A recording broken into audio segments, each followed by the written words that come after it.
Assalamualaikum warahmatullahi wabarakatuh. Kembali lagi dengan saya Budi Pembastis di channel YouTube Dusun Kelanceng, channel yang membahas tentang budidaya lebah kelanceng atau lebah trigona. Apa kabar teman-teman semua hari ini? Semoga dalam keadaan sehat dan bahagia. Alhamdulillah hari ini saya berkesempatan hadir di Pakis Arum, Pakis Arum Bruno. Alhamdulillah hari ini kita bersilaturahmi dengan salah satu peternak lebah trigona yang ada di Bruno, Purworejo. Kemarin di episode pertama kita di Bruno, di episode kedua kita di Pituruh, dan di episode ketiga kita di Bruno kembali di Pakis Arum. Kita bersama Mas Anto. Apa kabar Mas? Alhamdulillah baik, alhamdulillah baik. Ini Mas Anto ini cukup sulit untuk ditemui karena beliau mobilitasnya tinggi sekali gitu ya. Alhamdulillah Mas, ini saya Budi dari Dusun Kelanceng hari ini ingin belajar, dan teman-teman subscriber dari Dusun Kelanceng juga mungkin ingin mendengarkan cerita sukses dari Mas Anto sendiri ketika budidaya lebah kelanceng atau lebah trigona. Nah, yang pertama Mas, mungkin bisa diceritakan kepada teman-teman di sana sejak kapan budidaya lebah kelanceng ini?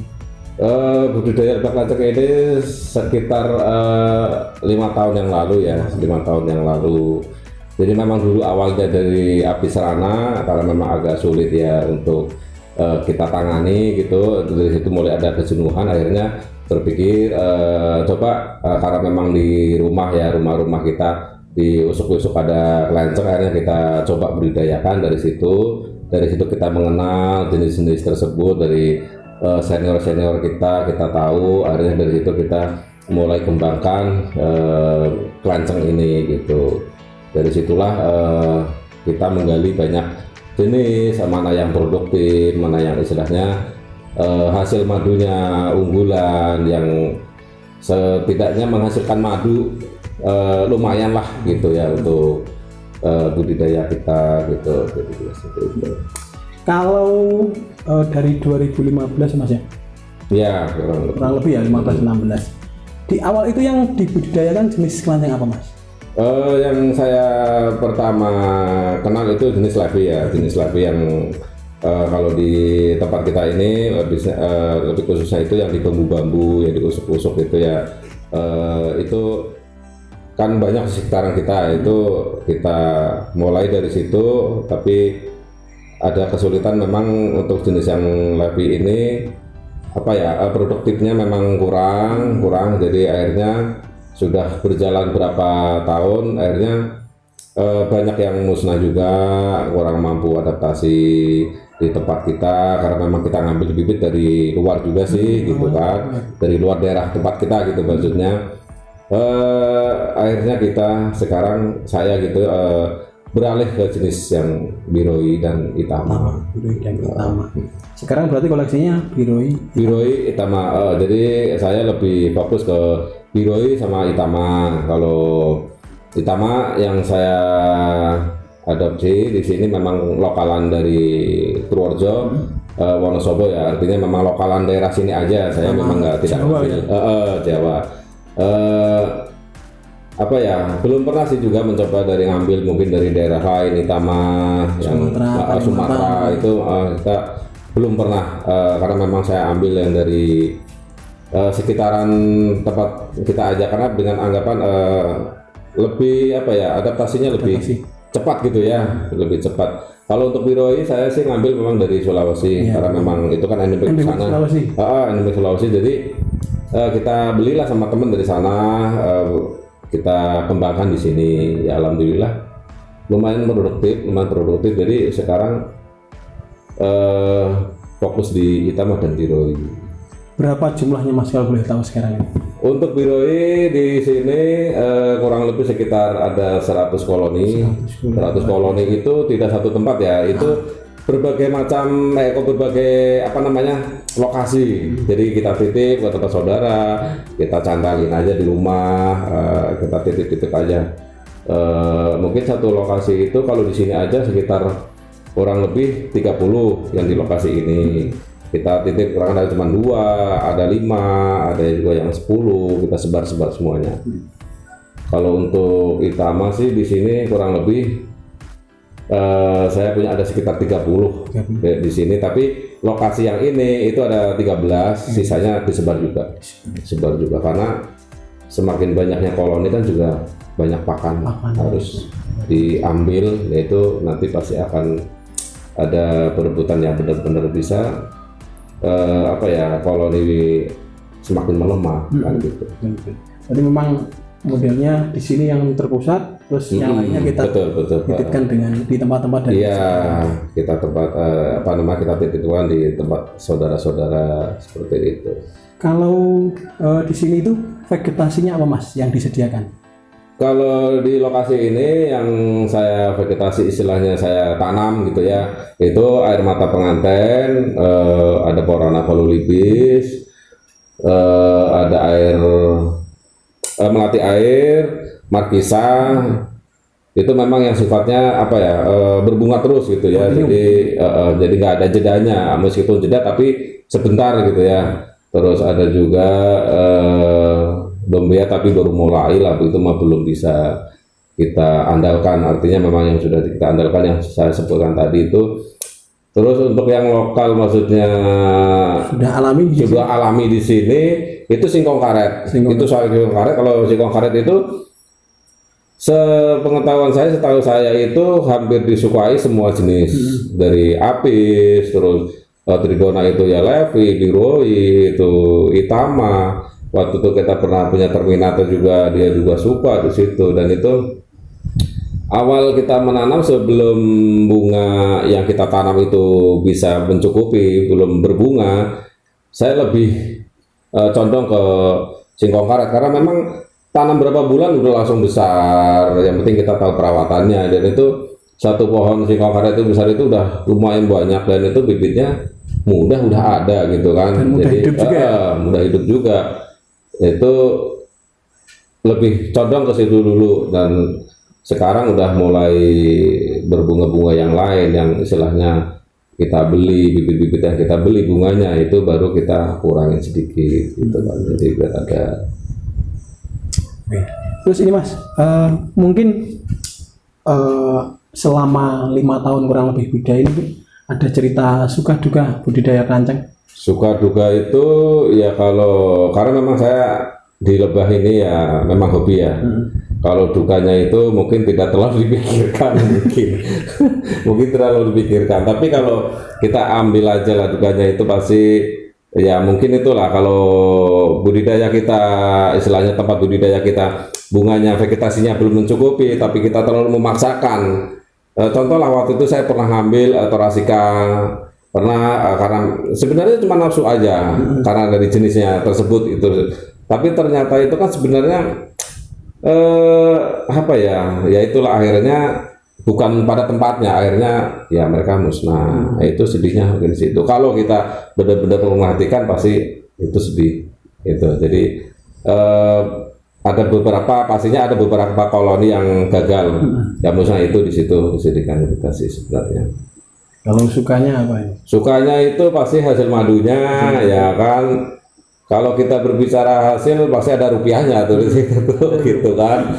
Ya kita bisa berbagi juga ilmu dengan teman-teman kita, mungkin sesama budidaya, sesama peternak.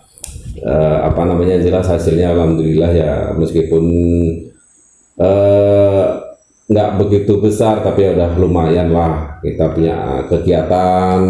Karena memang kan saya sehari-hari di Jakarta ya kan, pulang sebulan sekali, bisa untuk kegiatan di kampung.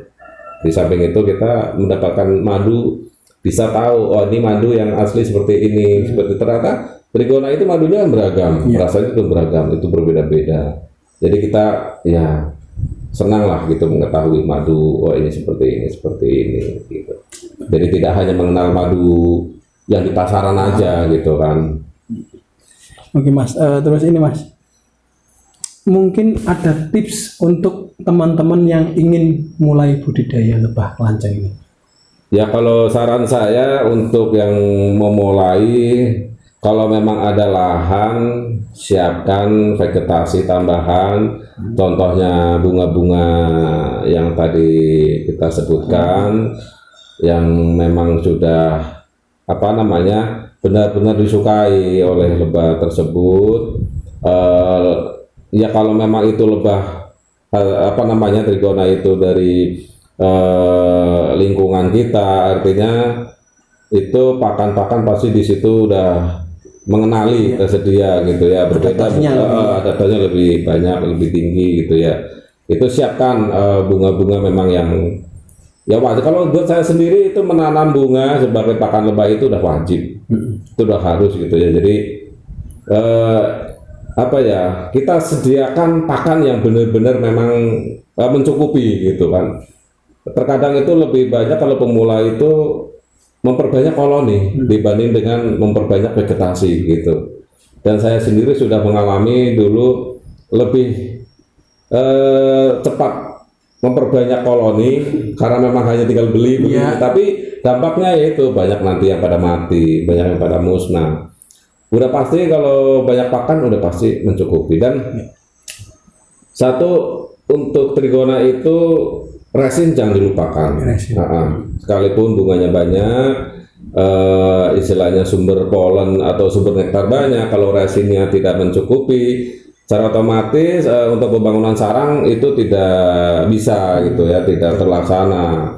Dan itu kuncinya benar-benar yang harus kita perhatikan. Kalau saya memang dari awal sudah saya sediakan dengan getah happiness, dengan pemberian getah happiness kita kasih di pohon-pohon, kita apa ya, kita ecer-ecer gitu ya, gitu pohon-pohon itu nanti diambilin, itu sebagai cadangan istilahnya getah alami. Karena memang mengingat di lokasi budidaya itu pada umumnya ya memang minim kalau sumber resin gitu. Beda dengan bunga. Kalau bunga mungkin kalau kita tanam dalam 1 tahun itu sudah berbunga. Kalau resin itu jauh dari kata mudah lah kalau saya. Jadi memang perlu suplai tambahan. Betul, itu perlu suplai tambahan.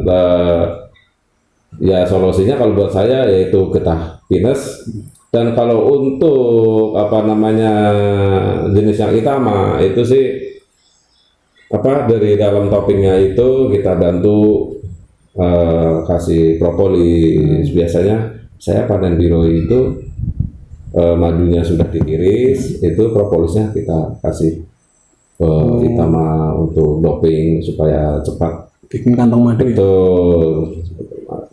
Kalau Itama saya sebenarnya lebih banyak itu di Pulau Bangka.